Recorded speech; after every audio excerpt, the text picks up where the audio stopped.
All right, so a couple days ago, I took some time, talked about some of the best and worst specs with the one button rotation and the rotation assist, and kind of talked through the damage gains and losses with a lot of the specializations and how they're going to be looking to play.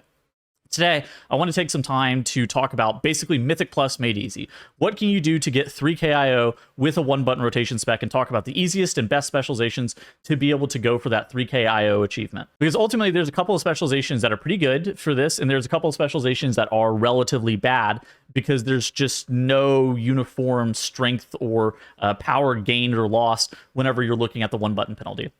For some specs, it's just a lot less good than other specializations. And so we're going to be taking some time talking about the best one-button specializations and kind of giving some tips and tricks for how you can most easily achieve the 3k IO achievement and get all of the rewards out of the season. So there's a couple of specializations that are particularly good, and we're actually going to talk about 3 today. So it's Destro Warlock, Marksmanship Hunter, and Totemic Enhancement Shaman. Those tend to be around the top 3 performing specializations in the one-button rotation sims on AoE, and then they're also quite good on single target, or at least they're less bad than some of their other potential counterparts.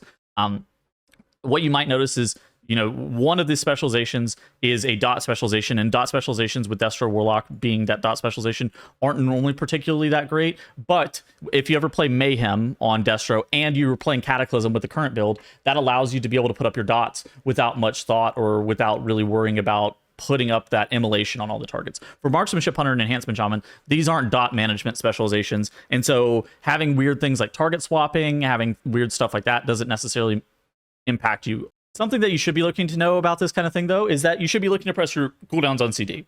Something that I see a lot of, particularly newer players do incorrectly, is they end up saving their cooldowns for the absolute best possible time. When in reality, the best thing that you could be doing at any given moment is pressing your cooldowns on CD. And if you notice there's a point in which, you feel like your cooldowns weren't appropriately pressed, we can come back and worry about that later. So we should be looking to press True Shot on CD. We should be looking to press our Infernal on CD. If you're running Ascendance with Enhancement Shaman, you should be looking to press that on CD and not really thinking about it too much.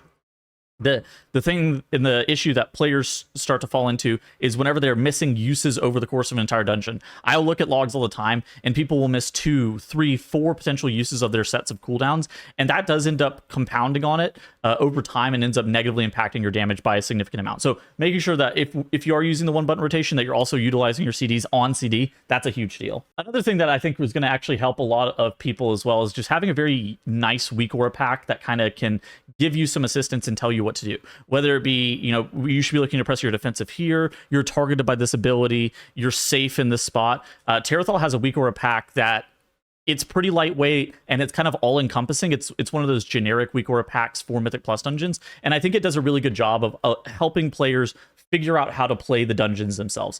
I think that one thing that for me was really nice about this pack is at the very beginning of the season, whenever I didn't know what was going on in the dungeon, it would actually kind of tell me what mechanics I should be looking out for and what things are dangerous to me as a player. Something that's also equally important in Mythic Plus is knowing when to press your interrupt and knowing when to press your CD. And for interrupting, I think that a lot of people don't actually end up using Focus Kick, or they don't know what other people's markers are with Focus Kick. And I think that there's actually a really easy and simple way that you should be looking to approach kicking in Mythic Plus dungeons. First and foremost, you should always be able to put the mobs on focus at any given point. So take me, for example, here running around in Dornegal. If I walk up to these mobs, I have a button, and you can see this macro on screen right here. It's focus mouse over exists, and then there's a script where it allows you to put a world marker on a mob, and it won't override things like auto markers. And so then I'll be able to hover over a mob with my focus, and then I can move this marker around and it puts them on my focus frame. And then from there, I can say I have this dummy targeted, I'm pressing whatever, and then I can focus solar beam this mob, and that allows you to be able to utilize focus kicks. And I think that that's something that is heavily underutilized by groups just in general. I don't think that focus interrupts are very common, but I think that being able to mark mobs with your focus, and you can tell groups at the very beginning of your dungeon, hey, this is my marker, I'm going to be looking to kick this mob every single time that I can. Whenever I have a marker on a mob, That's my marker. And your groups knowing that kind of thing, I actually think is going to be able to help you as well, especially whenever you're trying to optimize to be able to get some of those lower level rewards like the 3K IO and stuff like that, because that's the point in which kicks and CC actually start to matter. For CC, it's going to end up being mostly a trial by fire thing, if you want my honest opinion on it. The Terrathal Weak Aura pack, I think, does a really good job of calling out whenever mobs are particularly dangerous. But realistically, knowing that you're going to need to be pressing a stun here, or knowing that you're going to need to be able to actually interrupt a mob on this cooldown, or making sure that you're delaying casts for a specific thing, that's going to be mostly a trial by fire thing. And there's very few instances of which you can actually over CC a pack. So if you're very scared, you can always press your CC first and then figure out that you were over pressing it or over pressing it later. It's kind of the same thing whenever we were talking about our cooldowns.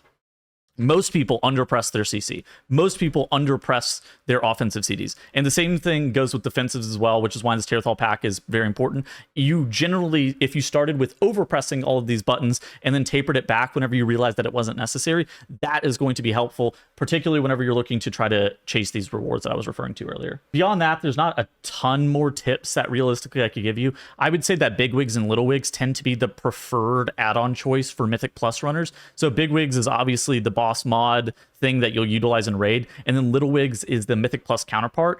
And what little wigs allows you to do is it allows you to give cooldowns on nameplates for a lot of individual things, and I think that having cooldowns on nameplates can actually be very beneficial. And whenever I say this, this could be beneficial, this mostly is like, okay, I'm looking at the cooldown on this kick. I know that this kick is becoming available, like the Harvester cast in Cinderbrew Meadery or the Purveyor cast in Cinderbrew Meadery. And whenever that Wrangler starts casting that Bestial Wrath, I know to kick that. It's on a 20-second CD, and I'm looking for that every 20 seconds.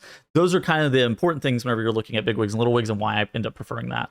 There's also some player profiles that are very good. I personally use the Jundi's player profile. That has a lot of really good Mythic Plus customization in terms of what the mobs end up meaning color-wise. You can see Jundi's ended up coloring most of these where, this light blue is a caster that's going to require interrupts.